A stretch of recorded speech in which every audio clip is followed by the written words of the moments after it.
보겠습니다. 요한 1서 3장입니다. 요한 1서 3장 1절에서 12절까지 우리 인숙 집사님 3절까지 읽어주시면 나머지 우리 다 같이 읽도록 하겠습니다. 보라, 아버지께서 어떠한 사랑을 우리에게 베푸사 하나님의 자녀라 이끌음을 받게 하셨는가.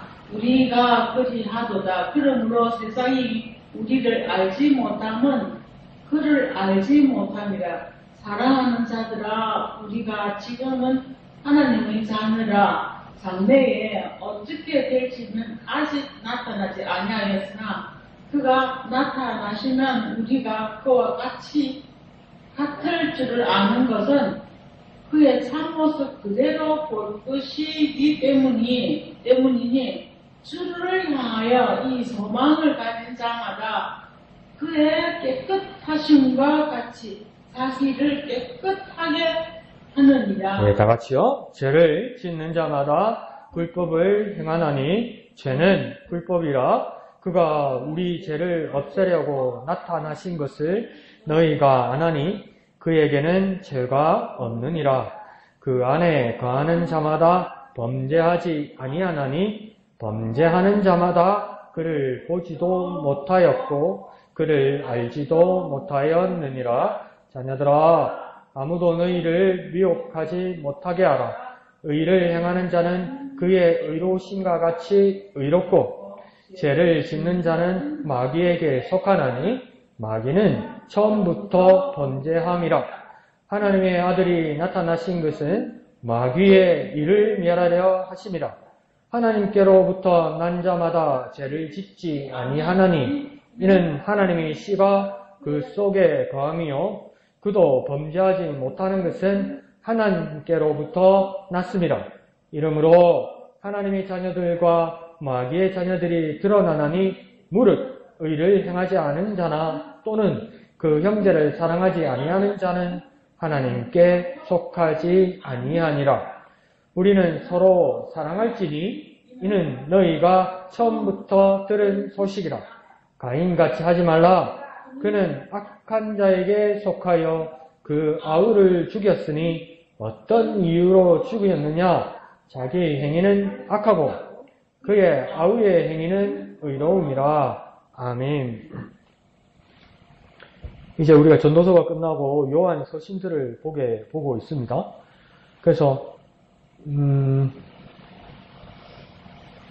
바울 같은 경우에 신약 성경의 3분의 1 이상을 압도적으로 신약 성경을 바울이 가장 많이 쓰기도 했지만 그 다음 또 많이 쓴 사람을 치면 이제 사도 요한이 되겠죠.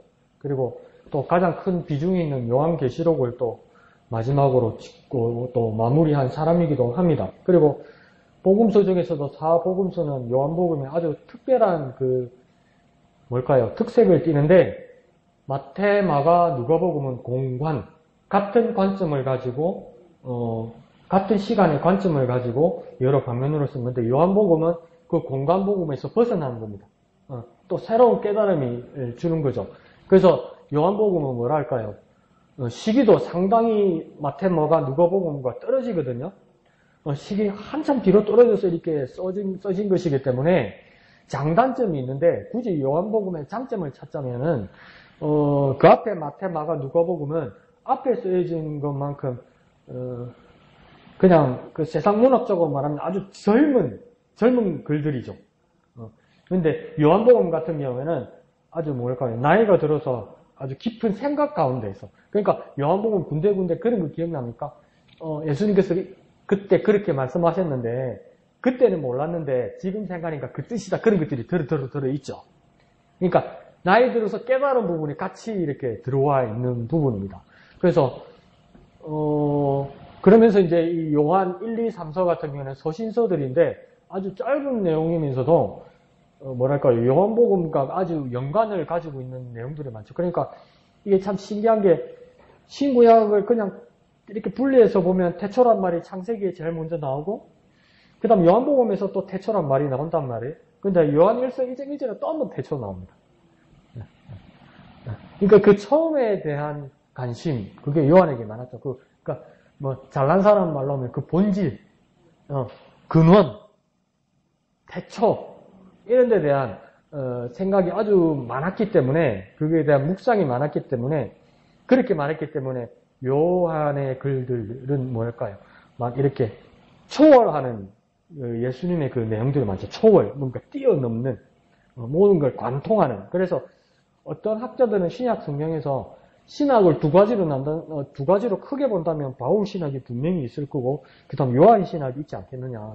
그렇게 말할 만큼 요한의 어떤 비중이 참 큽니다. 그래서 여러분이 아주 이제 쉽게 요한의 글들을 읽으면서 요한은 어떤 마음과 어떤 글을 가장 많이 썼을까 할 때 태초란 말을 2번 썼지만 그보다도 더 많이 쓴 말들이 있어요. 그게 뭐냐면 사랑입니다. 사랑. 사랑이라는 말을 참 많이 써요. 요한이. 사랑. 그리고 또 사랑이라는 말에도 또 앞에 수식어를 붙여서 서로 사랑. 이 말을 많이 하지요. 하나님은 어떤 분이냐 할 때 사랑이라고 그러고, 우리는 어떻게 살아야 될까 이럴 때 사랑해야 된다고 이야기하고, 그건 서로 사랑해야 된다고 이야기하고. 그러면 요한복음 끝에도 기억납니까? 베드로와 예수님이 대화할 때 예수님이 3번 뭐 물어봤습니까? 베드로야, 네가 정말 나를 사랑하느냐? 그 사랑에 대한 관심이 엄청 많단 말이에요. 그럼 뭐 사랑은 뭐 남 좋아하고 위해주는 거 아닙니까? 그 쉬운 걸 만나고 자꾸 이야기하겠어요. 중요하기 때문에 쉽기 때문에 말하기도 하지만, 요한은 뭡니까? 그 나이 들어서도 예수님의 그 기쁘신 마음 한가운데 사랑이란 걸 발견했다는 거죠. 그러니까 그 사랑은 뭐랄까요? 우리가 넌지시 어렴풋이 알 수도 있지만 더 차원 높은 사랑으로 이렇게 끌어올려갑니다. 그러니까 그 사랑이란 우리가 일반적으로 생각하는 그 사랑에서 그 수준을 막 끌어올려갑니다. 보통 수준의 사랑이 아니다. 그것까지 끌어올려가는 그 요한의 모습입니다. 그러니까 신약 성경 예수님이 오시고 나서 예수님 돌아가시고 그 다음 교회 시대를 교회를 시작한 시대를 초대교회 시대라고 이야기해요. 그리고 이 초대교회에 예수님의 제자들이 이 교회를 시작하고 그 제자들을 삼았을 때 기독교 역사에는 뭐라고 하냐면 속사도라고 합니다. 속사도. 이었다는 거죠. 속사도. 그래서 제자들 시대, 초대교회 시대를 사도시대라고 얘기하고 그 제자의 제자 시대를 속사도라고 이야기해요. 그리고 그 다음에 이제 고대 사회가 오는 거죠. 고대 교회 사회. 근데 이때의 역사를 기록한 책 중에 하나는 성경 시대를 다음 세대를 기록한 그 역사책을 뭐라고 하냐면 그 역사책 중에 하나가 어떤 책이냐면 유세비우스 교회사라는 책이 있어요. 유세비우스. 그러니까 성경에 신약 사회에 관심이 있거나 신학을 공부한 학생들은 한 번은 들어보았던 책이죠. 유세비우스 교회사. 유세비우스 교회사에는 보면 이제 예수님의 제자들과 속사도들의 어떤 행적들이 이렇게 기록되는데, 그 유세비우스 교회사에 그 사도 요한의 어떤 행적들이 기록이 돼 있어요. 그래서 여러 에피소드들이 있지만, 한 가지만 하자면, 요한이 예수님의 제자들 중에 장인 수명을 한 사람은 사도 요한 한 사람이잖아요. 다 순교해서 다 일찍 돌아가셨고. 그러니까 이 100세 가까이 살았단 말이에요. 그래서 마지막에 에베소에서 이제 이렇게 수명을 다해서 돌아가시지만, 그때 이제 마지막 한 사람 남은 예수님의 제자였으니까 나중에, 그러니까 교인들이 모여서 이제 에베소 같은 곳에서 모여서 이제 사도 요한의 말씀을 들으려고 이렇게 막 교인들이 막 기다리고 있단 말이에요. 그러니까 예배를 인도하고 나서 이제 사도 요한이 하나님 말씀 전하시겠습니다 이렇게 하면 나이가 너무 들어서 너무 연로해서 이게 자기 힘으로 이 강대상에도 못 올라오는 거예요. 그러니까 제자들이 양쪽으로 부축을 해서 겨우 여기다가 이제 강대상에다가 세워드리는 거죠. 그러면 이제 막 교인들이, 성도들이, 회중들이 막 기대합니다. 하나님 말씀, 어떤 말씀을 전해주실까? 어떤 귀한 말씀을 전해주실까? 막 고대로 한다고. 근데 물리적으로 건강도 안 좋고 연세가 드신 분이 뭔 기획이 있고 무슨 기력이 있고 무슨 이렇게 많이 하실 말씀이 있을까요? 제가 신학대학원, 침례신학교 신학대학원에 있을 때 일주일에 기본적으로 공예배 2번을 출석을 해야 됩니다. 화요일하고 목요일 오전에 예배를 참여하는데, 그때 되면 이제 설교하시는 강사분들이 여러분 초청돼서 오죠. 한 번은 원로 목사님이라면서 오셨는데 한 90 가까이 되셨어요. 오셨는데 그러니까 이렇게 마음의 정신의 건강이 이제 좀 불편하신 거죠. 그러니까 이제 강단에 올려드리는데 겨우 올려드리는데 뭐 죄송합니다. 뭐 이 말하다가 저 말하다가 이 말하다가 저 말하다가 막 이러는 거예요. 그러니까 내용만을 보면 뭐지 이렇게 되는 거죠. 그래서 이게 끝이 나지 않는 거죠. 나중에는 끝이 안 나니까 대학원장님은 산포시 올라가셔서 이렇게 모시고 내려왔단 말이에요. 근데 그걸 말씀하시는 과정, 두서없이 말씀하시는 그 내용, 그리고 대학원장님이 모시고 내려오는 데까지 그때 있는 그 학생들이 다 은혜 받았어요.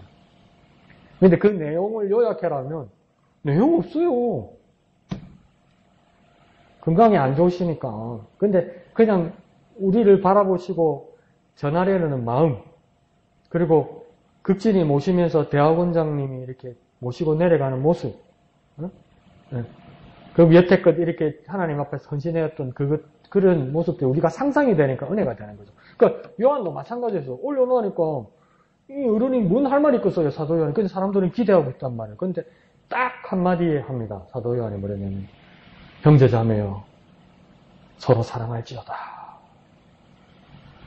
이 한마디 했대요. 근데 그 안에 있는 회종들이 전부 울었다잖아요. 감동받아서. 이 말이 뭔지를 알고 이 사람이 어떻게 진심으로 말하는지를 아니까. 그래서 요한이 나중에는 계속 설교할 때 했던 말은 그 한마디밖에 없대요. 서로 사랑하라. 서로 사랑하라. 근데 그게 진심이고 자기가 주님의 사랑으로 사랑하면서 살아왔던 삶을 그 교인들이 알기 때문에 그게 은혜 받고 감동받는 것이죠.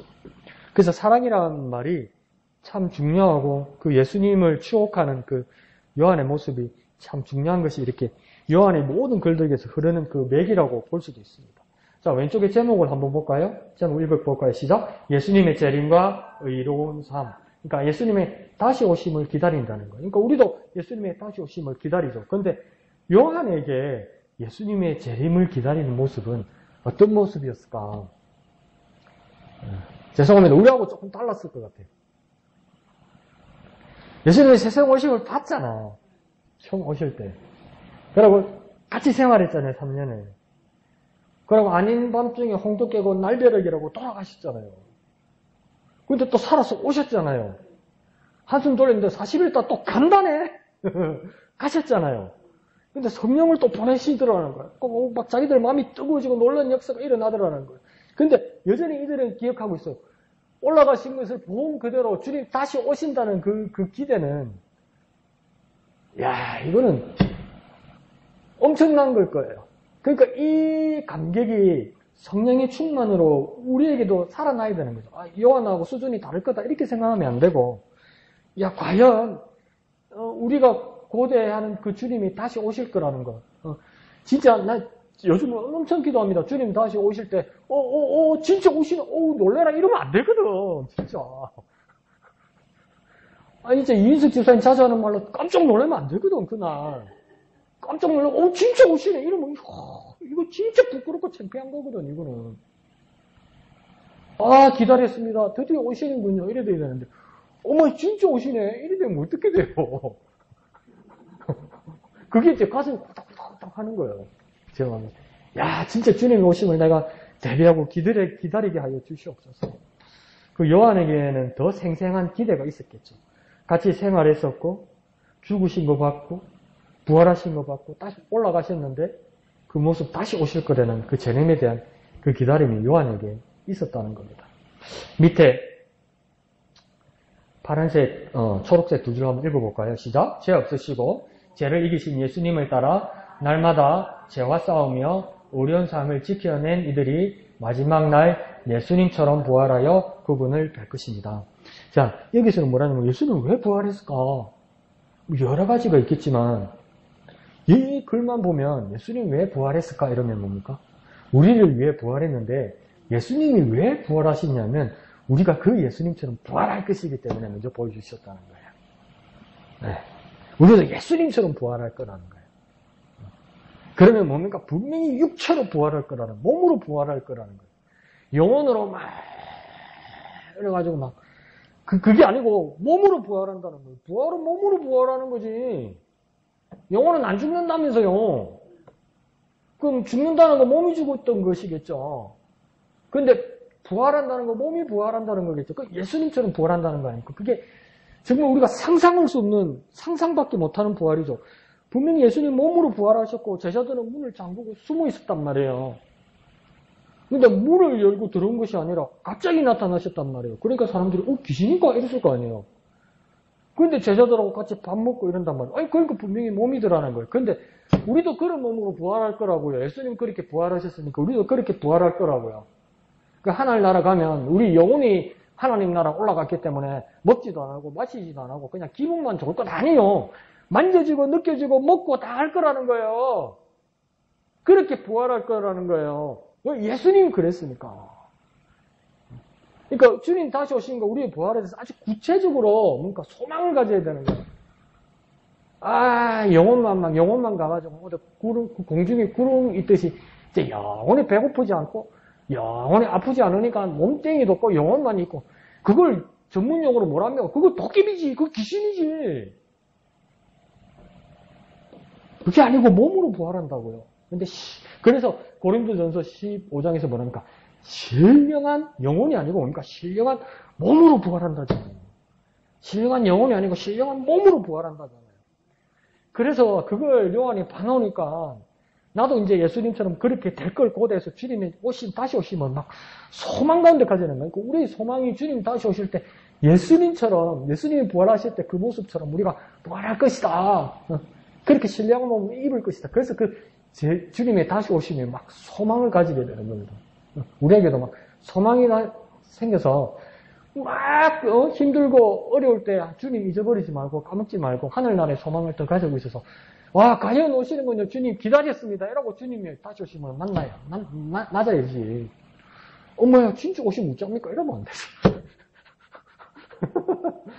엄마 진짜네. 말로 말인 게 아니라 이거 정말 창피한 일이잖아요. 그래서 첫 번째로 보면 예수님을 따라 이렇게 됐죠. 그러니까 예수님을 따른다는 건 뭡니까? 예수님의 하신 모습 그대로 따라하는 것도 있고 뭡니까? 그러니까 그게 제자의 삶이겠죠. 또 예수님을 따른다는 모습은 무엇이겠습니까? 더 궁극적으로 예수님을 닮는다는 거예요. 예수님을 닮는다는 거. 그러니까 예수님의 마음을 닮으니까 예수님과의 모습도 닮게 된다는 겁니다. 이게. 그러니까 쭉 들어서 연결된다는 거예요. 예수님의 삶과 예수님의 마음을 닮으면 우리의 삶과 우리의 모습도 예수님을 닮는다는 거예요. 그러니까 우리가 예수님을 따르는 자가 되어야 되는 거죠. 예수님을 따르는 자. 우리가 예수님을 따라야 될 구체적인 이유가 있죠. 예수님을 따라야, 죄송합니다. 극단적으로 말할게요. 예수님을 따라야 부활을 하지. 예수님을 따라야 재림을 맞지. 예수님을 안 따르니까 뭐가 낯선 거 아니에요, 자꾸. 낯선 거 아니에요. 제발 내가 주님 오실 때 안 그랬으면 좋겠다. 주님 오시면 기다리고 계십시오. 엄청 기도합니다, 요즘은. 그 내용에 대해서. 저와 여러분도 그랬으면 좋겠습니다. 자, 이한결 집사님 한번 말씀해 볼까요?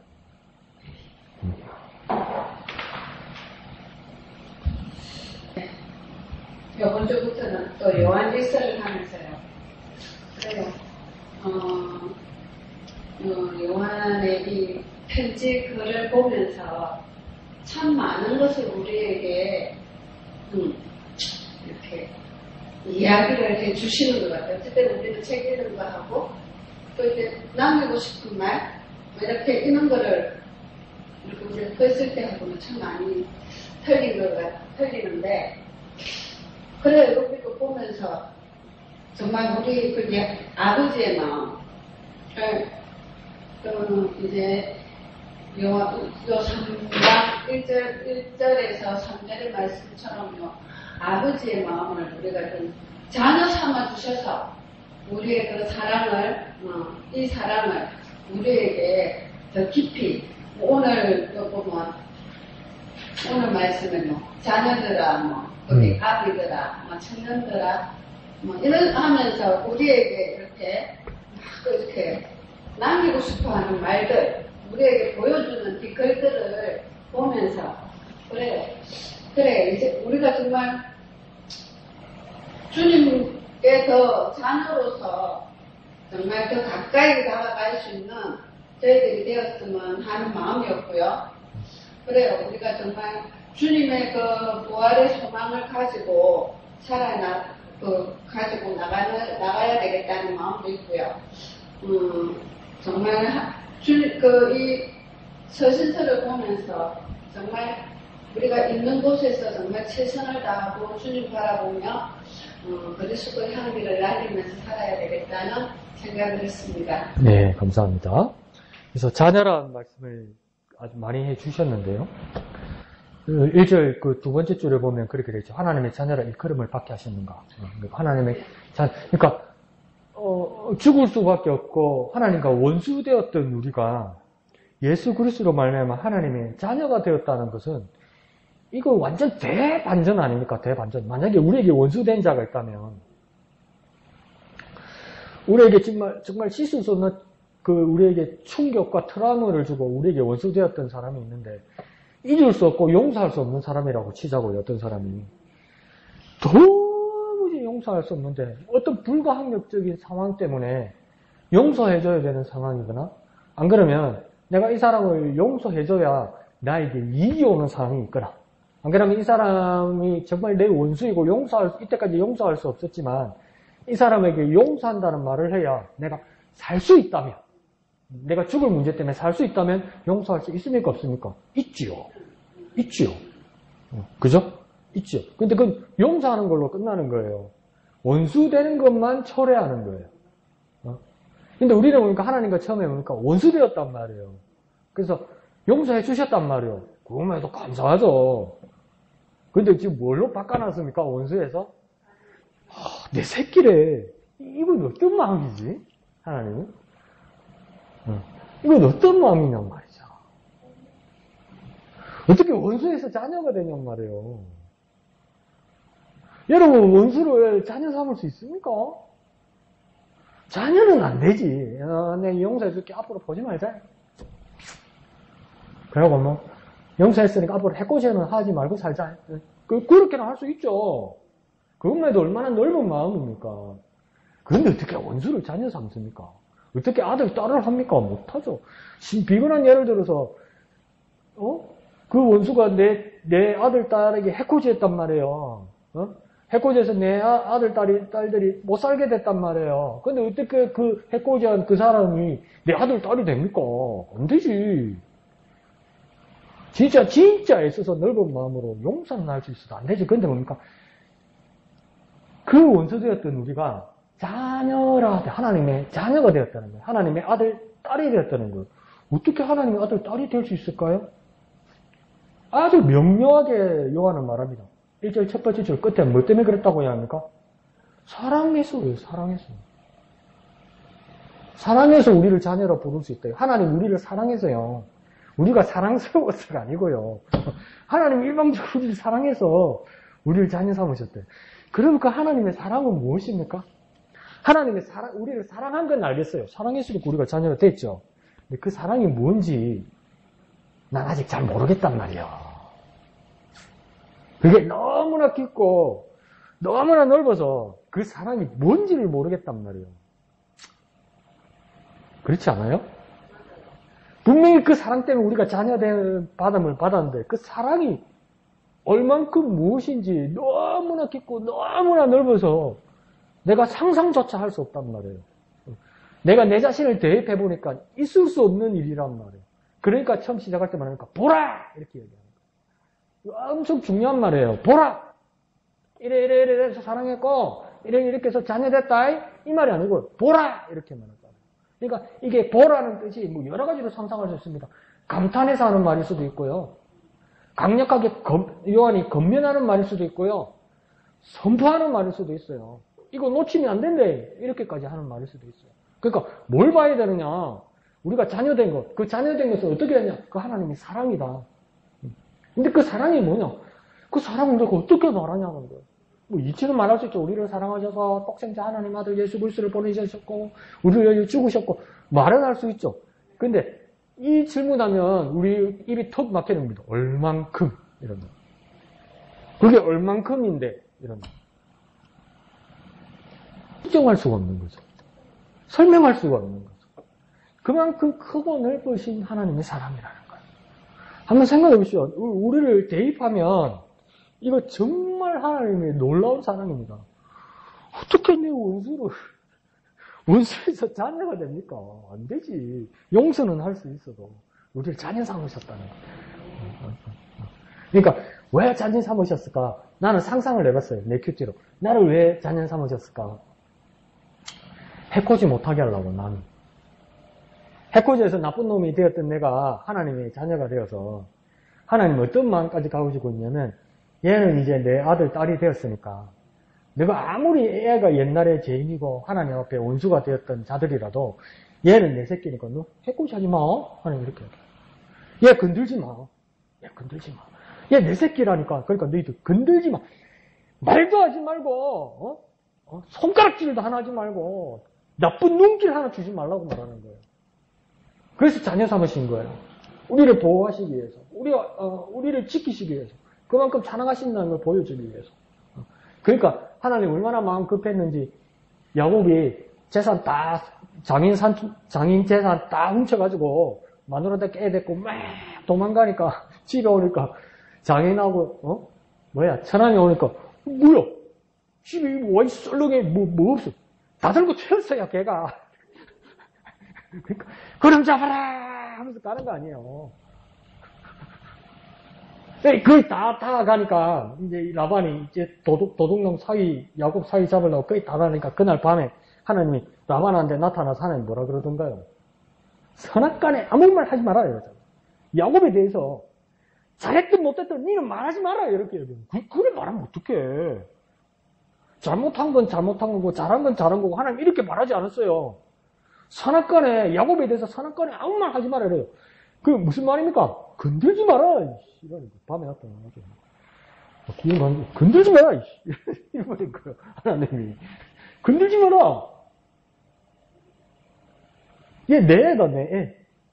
그러니까 우리가 하나님의 자녀가 되었다는 건 뭡니까? 하나님이 세상을 향해서 나를 품에 안으시고 뭐라고 말하는 거냐면 얘 건들지 마. 딱 내 안고 하나님 나를 안고 저쪽에 여자동에 저 몇 번째 걔 살거든. 그러니까 가 건들지 마. 이게 아니고요. 자녀니까 품에 안으시고 다 보는 데서는 얘 건들지 마라. 내 새끼다. 내 새끼. 내 새끼 건들지 마라. 이렇게 되는 거예요. 이게 얼마나 감격스러운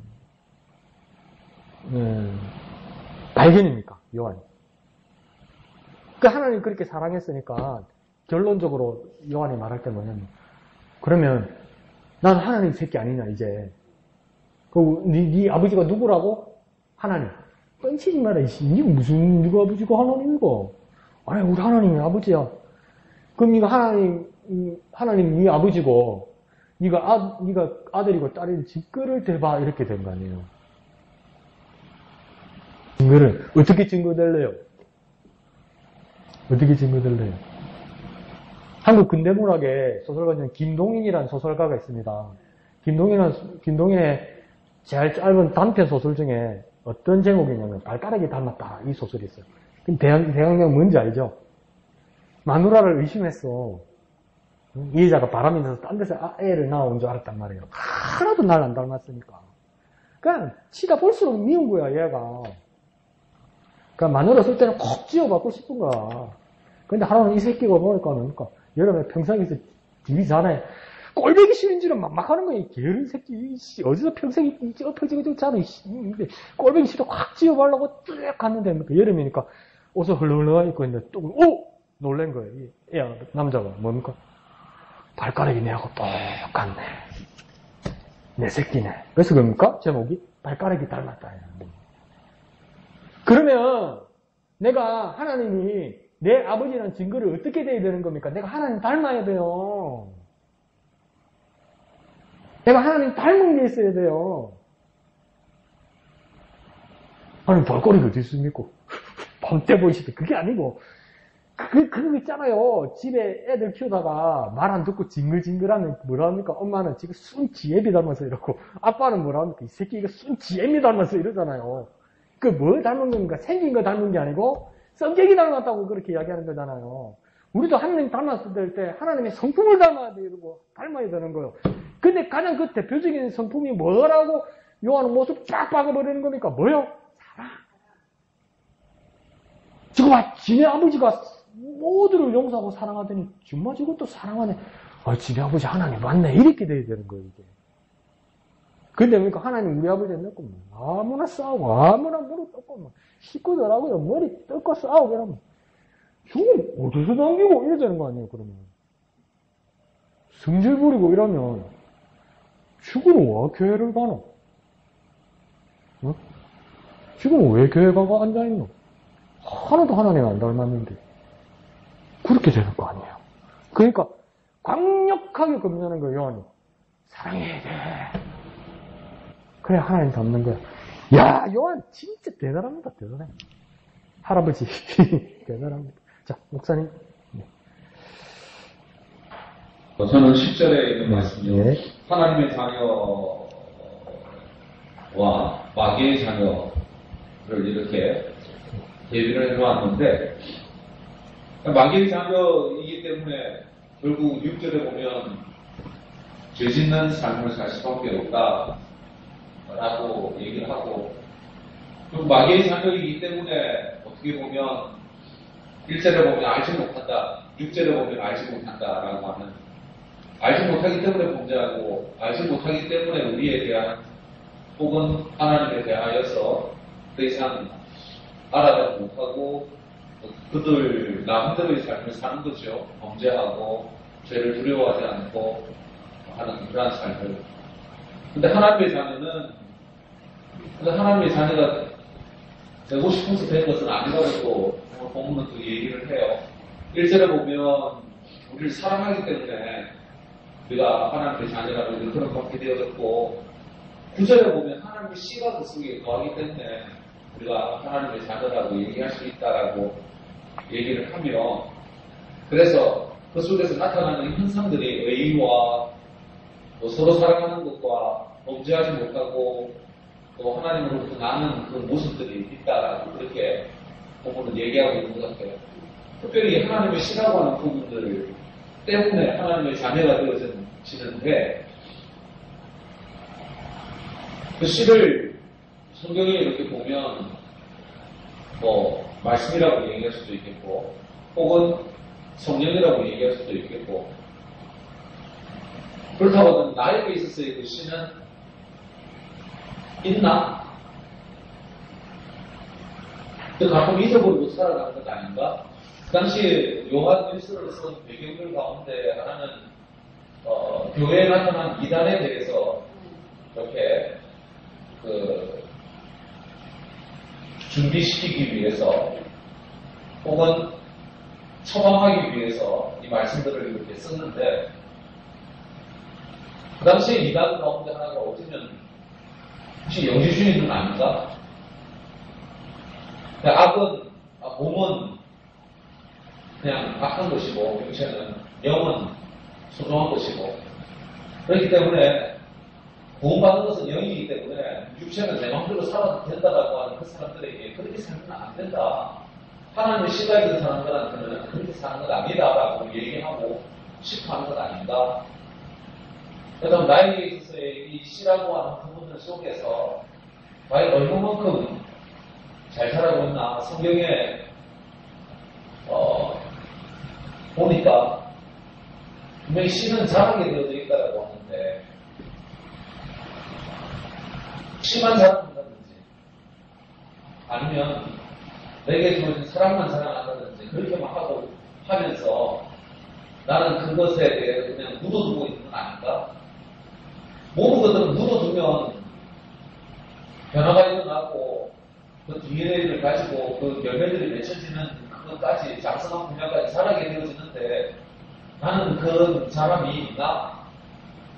성경이 얘기하는 자람의 배경이 되어지는 밭이라고 하는 것은 믿음의 밭밖에 없는데, 나는 과연 그 믿음의 밭을 잘 가꾸면서 30배, 100배의 어떤 결실을 기대하면서 내가 나아가고 있나?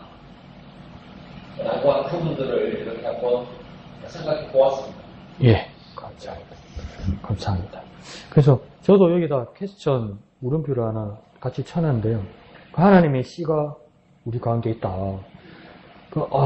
근데 저도 그 물음표가 뭐냐면, 그 씨가 뭐지? 그 씨가 뭘 말하는 거지? 이렇게 생각했어요. 근데 우리가 가장 쉽게 우리가 잘 알고 있는 그 씨는 뭡니까? 말씀, 이렇게 이야기하죠. 근데 지난 금요일 밤에 토요일분 전도서 볼 때 그 씨는 뭐였습니까? 하는 말씀이 아니었죠. 뭡니까? 선행이었죠. 구제와 선행이었죠. 근데 신약 성경에서 보면 말씀일 가능성이 가장 높죠. 목사님 말씀대로. 근데 말씀이 되기도 하지만 목사님 또 두 번째 말씀하시면 성령이 될 수도 있고 또 요한이 계속 말하는 사랑이 될 수도 있고 저도 그걸 확증하지 못했어요. 확정하지 못했어요. 근데 목사님도 그렇게 말하는 것처럼 씨가 무엇인지를 발견하는 것도 중요하지만 뭡니까? 계속 그 앞뒤로 뭐라고 이야기냐면 하나님께로 난 자마다 9절 시작할 때 그렇게 됐고 9절 끝날 때도 하나님께로 났습니다 이렇게 됐거든요. 난 자, 났다는 말이 영어로 보면 어떻게 했냐? birth, 이렇게 태어난다는 거거든요. 그러니까 씨면 태 속에 인체로 따지면 어머니 태 속에 있다가 출산해서 나는 걸 이야기하는 거거든요. 나면 자라겠죠. 그러니까 목사님 말하는 것처럼 결과치가 있어야 된다는 거죠. 그 예수님도 나중에 뭐라고 이야기하냐면 야, 씨를 심어서 뿌렸는데 심지어 묘목까지 심어도 그게 뭔 나무인지 어찌 아냐? 아는 방법이 뭐냐? 그럴 때 예수님도 엄청 간단하게 말하거든요. 야, 다 그거 열매를 봐야 알지? 이라는 거예요. 감이 열렸으면 감나무고, 배가 열렸으면 배나무고, 그런 거야. 막 꼬라보고, 어째보면 알고, 그걸 어떻게 하냐? 나 잘 몰라. 이랬어요. 열매를 보고 알지. 그러니까, 예수님 뭘 기대하신 거냐면, 예수님도 열매를 기대하신 것 같아요. 감나무면 감나무 구실하고 해서 감을 열리고, 사과나무면 사과를 맺어야 사과나무 구실을 하는 거지. 그러니까 목사님도, 목사님도, 씨가 뭘 뜻하는지는 모르겠는데 목사님 말씀하시는 것처럼 결같이 열매가 있어야 된다는 거죠. 근데 그래서 났다는 거죠. 시작됐다는 거죠. 이거는 상당히 뭐랄까요? 우리에게 도전 주는 말씀이죠.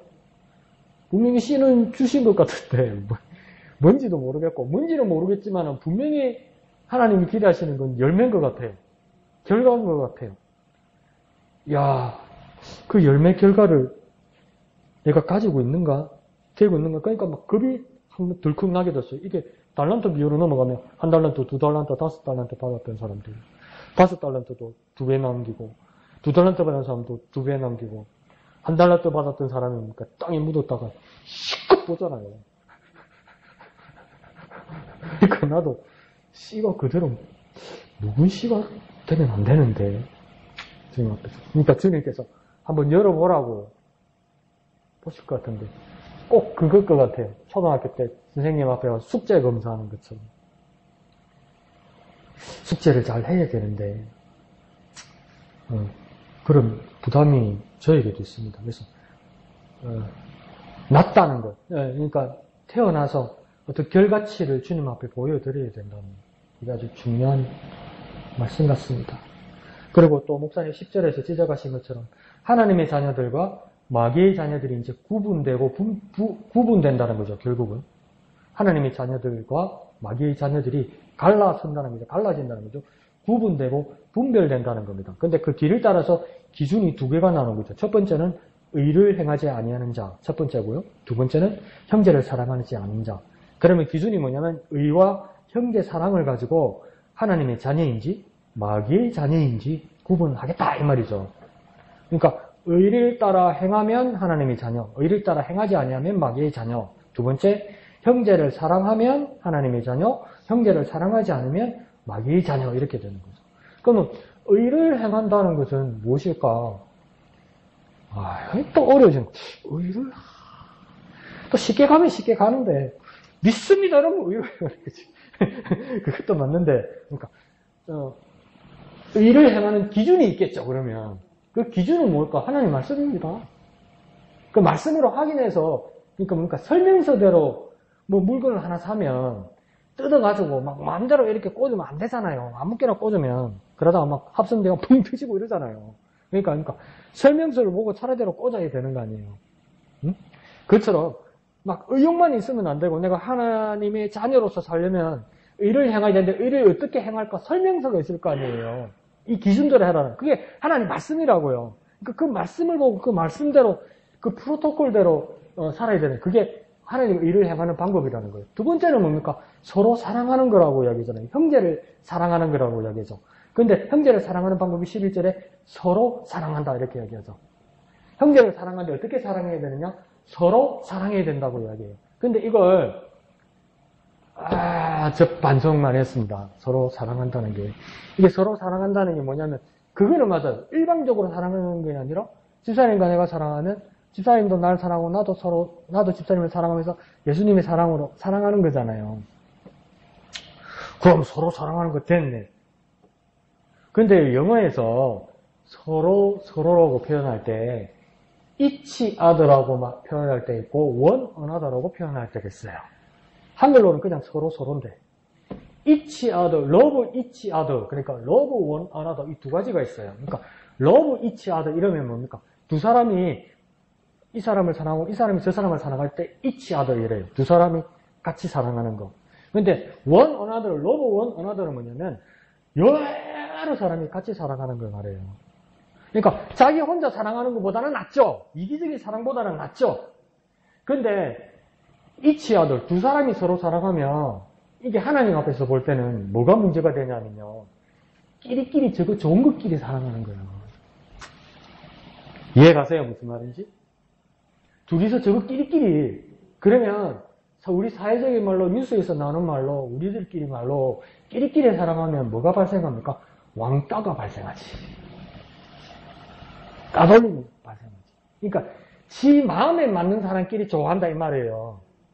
그게 이치하더란 말이에요. 러브는 하는데. 그러면 자기 마음에 맞는 사람끼리 둘이서 끼리끼리 사랑하면 거기는 사랑은 사랑인데 뭐가 빠지면 그거 하나님 사랑 아닌 거야. 네. 하나님은 세상을 이처럼 사랑입니다. 그래서 본문에서는 영어로 뭐라고 해야 되냐면 11절에 love one another 되어 있습니다. 그러니까 모두를 사랑하는 겁니다. 모두가 서로 사랑하는 겁니다. 그러니까 그러면 모두를 서로 사랑하는 겁니까? 요한이 대선언했잖아요. 요한복음 3장 16절에 하나님이 뭡니까? 너만 사랑하고 우리끼리 서로 끼리끼리 사랑하는 게 아니라 하나님은 뭘요? 세상을 이처럼 사랑해요. 세상 모두를 사랑하신다고 하셨어요. 그러니까 여기서 서로 사랑하는 건 뭡니까? 모두가 모두를 서로 사랑하는 거죠. 근데 내가 보니까 교회 안에서도 마음이 더 가는 사람이 있고 대화를 더 많이 하는 사람이 있고 고인은 아닌데 낯설어하는 사람도 있고 말을 하다 보면 상처를 받거나 무서워서 피하는 사람도 생긴단 말이에요. 그러면 그 사람에게는 해코지는 안 하지만 피한단 말이죠. 그리고 내하고 마음에 맞는 사람, 말이 통하는 사람하고 말하고 교제를 나눈단 말이에요. 그걸 뭡니까? 서로 사랑이 아니고 뭡니까? 끼리끼리 사랑이야. 끼리끼리 사랑하면 분위기는 좋고 그 사람들끼리는 화기애애해요. 사랑이지. 사랑은 사랑인데 하나님 사랑이 아닌가. 인간의 사랑입니다. 내가 인간의 사랑을 사랑한 거 아닌가. 서로 사랑해야 되니까 love one another 해야 되는 거예요. 진짜. 그러니까 love one another 하면 each other, love each other 하면 뭡니까?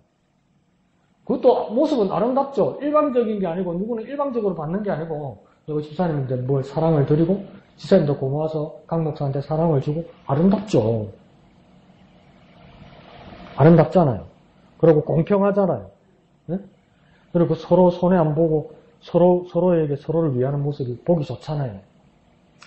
근데 러브 원 어너더에서 모두를 서로 사랑하게 될 때는 이게 여러 얽혀서 서로 사랑하는 거잖아요. 여러. 근데 솔직히 말해봅시다. 정말 하나님께서 주시는 사람처럼 서로 사랑하면 내가 준 만큼, 내가 사랑을 준 만큼 그만큼 사랑을 받던가요? 아니지. 맞죠? 아니죠. 그러니까 진짜 서로 사랑한다는 말은 뭐냐면 예수님을 가만히 보세요. 하나님의 마음을 가만히 보세요. 요한복음에서 요한이 3장 16절에서 말한 것처럼 하나님이 세상을 이처럼 사랑하사 이렇게 말할 때 정말 그 사랑하는 모습이 정말 내가 사랑을 이만큼 세상을 향하여 쏟아주면 세상이 나 하나님의 사랑을 단번에 깨닫고 그 많은 사랑과 영광을 나한테 단번에 돌릴 거라고 하나님이 기대하셨을까요? 아닌 거야. 이놈의 세상이 어떡하던 거야. 아들도 때려 죽여. 망할 놈의 세상이. 십자가에 달려 죽여버린단 말이에요. 그 예수님을 닮은 사람들까지도 숨겨져 만들어 죽여버린단 말이에요. 모르고 죽여버린단 말이에요. 그럼에도 뭡니까? 계속 부어주다 보면 그 속에서 뒤에 감동하고 성령의 감동을 받은 사람이 사랑을 후에 돌려주는 경우는 있단 말이에요. 그러니까 내가 준 만큼 받는 게 아니에요. 서사는. 비전을 가지고 사랑하면서 주면 아낌없이 모두에게 주면 거기서 감동하는 사람이 또 다른 사람에게 사랑을 주는 거예요. 나한테 안 줘도 돼. 또 다른 사람에게. 그렇게 되는 거죠. 내가 너한테 줬으니까 너도 나한테 줘야 돼. 그거 말고. 내가 당신한테 줬어. 근데 당신이 내 하나님의 사랑을 이해 못하고 나를 배신하거나 나를 쳤어. 그래서 나는 그 사랑을 돌려받지 못했어. 근데 그 사람이 내가 이 세상에서 사라진 후에 그 사람이 하나님의 나를 통해서 하나님의 사랑을 뒤늦게 깨닫게 됐어. 나한테 돌려줄 수 없잖아요. 그럼 어떻게 해야 돼요? 그 사랑을 두고 또 세상으로 나가라고요.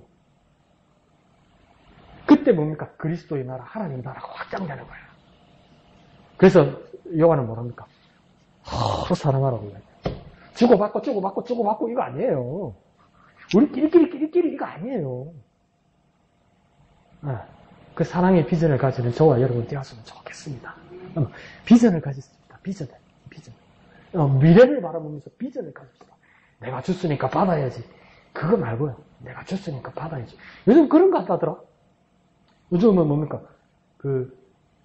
능력이 안 돼서 결혼 못하는 사람도 있고, 형편이 안 돼서 결혼을 안 하는 사람도 있고, 또 자기가 스스로 결정해서 결혼을 안 하는 사람도 있고. 근데, 뉴스 보니까, 큰일 났더만요, 집사님. 이제 결혼식장에 5만원 들고 들어가면 욕 들어먹는데요. 웬만한 좋은 식장에 밥값이 5만원이래. 그러니까, 5만원을 딱 날려주고 밥을 안 먹듯이. 가면 10만원 줘야 되는 거야. 10만원이 얼마나 부담스러워요. 3만원은 사람 칩도 못 받는다대. 큰일 났어, 이게. 근데, 이게 이제 그러다 보니까 어떻게 되냐면, 그것도 그건데, 직장이나 이제 대인관계가 많은 사람들은 이 축의금이나 부조나 조의금이 많이 나가잖아요. 근데 내가 이제 또 비혼, 결혼 안 하기로 내가 작정을 했다. 그럼 이거 어떻게 수금을 내? 이거 어떻게 해야 되냐 말이에요. 그러니까 요즘은 희한한 게 다 있더만. 비혼 선언식이 있더만. 그러니까 나는 결혼 안 한다. 그걸 예식을 하더만. 그래갖고 돈 걷더만. 비혼을 축구합니다. 여기서. 그게 뉴스에 나왔어요. 회사에서도 그렇게라도 관계를 연결해주고 도와줘야 된다는 거죠. 네? 이게 뭡니까? 이치하더죠. 내가 준 만큼 꼭 수금해야 된다는 거. 그죠? 근데 이 세상의 방식은 맞잖아요, 그게. 맞잖아요. 근데 요한은 뭐라고 이야기하냐면, 미안합니다. 그래 살지 마라. 그래 살지 마라. 그렇게 살았으면 우리가 하나님의 은혜를 못 받고 우리는 구원도 못 받고 하나님의 자녀에게 애시당초 되지 못한다는 거예요. 하나님이 아낌없이 부어주시지 않았느냐. 우리가 원수 되었을 때도 그래서 하나님 자녀를 받았지 않느냐. 그러면 그 하나님이 받은 사람을 네가 어떻게 할 거냐. 또 다른 사람들에게 똑같이 부어주라고. 부어주고 니도 주님처럼 예수님처럼 하나님처럼 그 사람에게 돌려받지 못한다 해도 노여하거나 아쉬워하거나 아까워하지 말라는 거예요. 그럼 그 사람이 나중에 깨닫고 나면 나 말고 또 다른 사람에게 찾아가서 아낌없이 부어주는 그 서로 사랑이 임해야 된다는 거지. 이거 대단하게 이거 각오를 하고 막 마음을 먹어야 됩니다, 이거는. 먹어야 됩니다. 하나님의 사랑이 저와 여러분에게 충만했으면 좋겠습니다. 마음은 벅찬데 하려니까 그렇죠. 저도 그렇습니다. 근데 하나님의 사랑이 그만큼 우리에게 크셨습니다. 그 감동이 큰 만큼 주님을 닮아가서 하나님의 발가락 하나라도 내가 닮아서 제 하나님 새끼네. 그 소리 들을 수 있도록 하나님을 닮아가는 저와 여러분 되었으면 좋겠습니다. 그렇게 살아가는 저와 여러분 되시길 부탁드립니다. 1절 찬송하신 후에 다 같이 기도하고 예배를 마치도록 하겠습니다.